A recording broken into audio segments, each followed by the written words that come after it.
नमस्कार दोस्तों, स्वागत है आप सभी का द वर्ल्ड न्यूज के एक और नए एपिसोड में। तो दोस्तों, भारत के हथियार अर्मेनिया की मदद नहीं कर पाएंगे और भारत सरकार का ये कदम गैर दोस्ताना है, ये कहा है अजरबैजान के प्रेसिडेंट इल्हाम अलीयेव ने। अगर आप अजरबैजान को नहीं जानते तो अपने स्क्रीन पर मैप में इस देश को देख सकते हैं। और इस समय दुनिया भर के जितने भी डिफेंस एनालिस्ट हैं वो अजरबैजान को भारत का चौथा सबसे बड़ा दुश्मन देश बता रहे हैं। पहले और दूसरे पोजीशन पे ऑब्वियसली हमारे पड़ोसी देश चाइना और पाकिस्तान है, तीसरे पर है तुर्की और अब चौथे पर अजरबैजान का नाम आ रहा है। और ऐसा क्यों है ये मैं आपको वीडियो में आगे डिटेल में एक्सप्लेन करूंगा। पहले ये समझते हैं कि अजरबैजान के प्रेसिडेंट इतना ज्यादा परेशान और घबराए हुए क्यों हैं कि डायरेक्टली भारतीय सरकार को धमकी दे रहे हैं। दरअसल ये पूरा मामला जुड़ा हुआ है एक मिसाइल डिफेंस सिस्टम से और इसकी शुरुआत हुई थी 2020 में, जब अर्मेनिया और अजरबैजान के बीच में अब से 2 साल पहले एक फुल स्केल वॉर हुई थी और इस वॉर में अर्मेनिया की हार हुई थी। और सबसे हैरान करने वाली बात ये थी कि इस वॉर में अर्मेनियन मिलिट्री ज्यादा पावरफुल थी। उनके पास एडवांस फाइटर जेट जैसे कि मिग, सुखोई 30 और सुखोई 27 मौजूद थे। उनकी एयर पावर ज्यादा थी, उनके पास ज्यादा एडवांस मिलिट्री थी, लेकिन फिर भी अर्मेनिया ये वॉर हार गया। क्यों?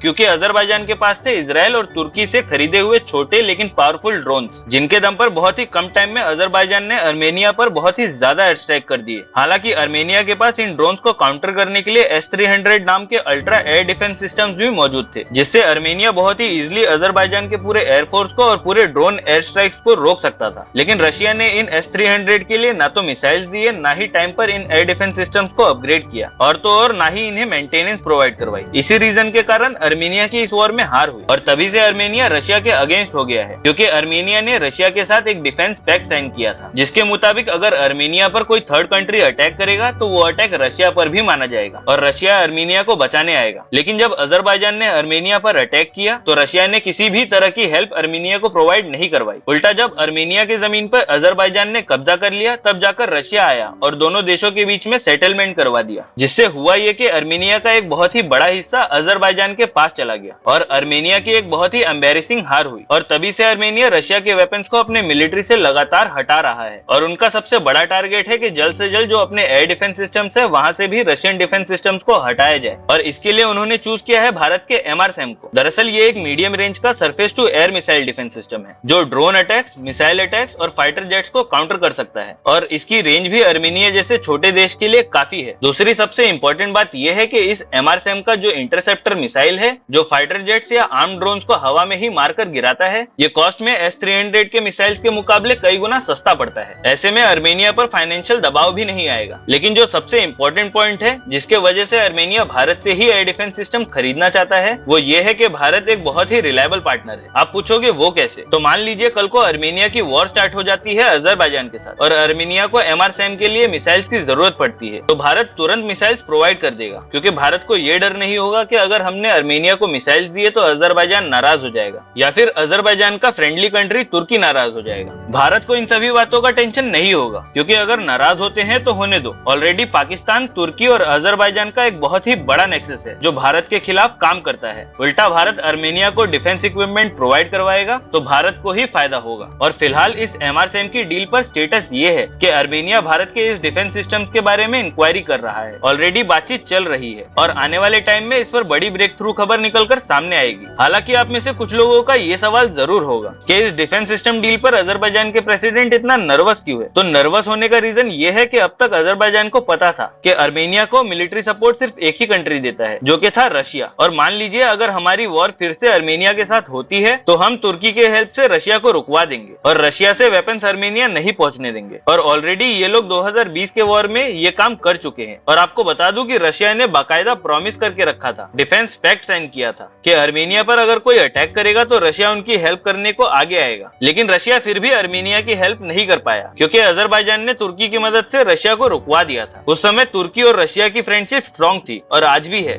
लेकिन अब दिक्कत यह है कि अर्मेनिया को रशिया के अलावा भारत से भी डिफेंस इक्विपमेंट मिल रहे हैं और कल को अगर अर्मेनिया और अजरबैजान की वॉर हुई तो भारत को कोई रोकने वाला नहीं है। उल्टा अगर अर्मीनिया को वॉर में हेल्प की जरूरत महसूस होती है तो भारत बढ़ चढ़कर अर्मीनिया की मदद भी करेगा। इसके अलावा भारत डिप्लोमेटिक सपोर्ट भी अर्मीनिया को प्रोवाइड करवा सकता है और रशिया के साथ भी भारत के अच्छे और क्लोज रिलेशन है। हम रशिया को भी प्रेशराइज कर सकते हैं अर्मीनिया की हेल्प के लिए। इससे आप समझ सकते हैं कि क्यों अजरबैजान के प्रेसिडेंट इतना नर्वस हो रहे हैं और भारत को धमकाने की कोशिश कर रहे हैं। हालांकि इस वीडियो के बारे में आपकी राय हमें कमेंट सेक्शन में जरूर बताएं और अगर आप चैनल पर नए हैं और आपको हमारी जानकारी पसंद आती है तो इस वीडियो को लाइक करें और चैनल को सब्सक्राइब करें।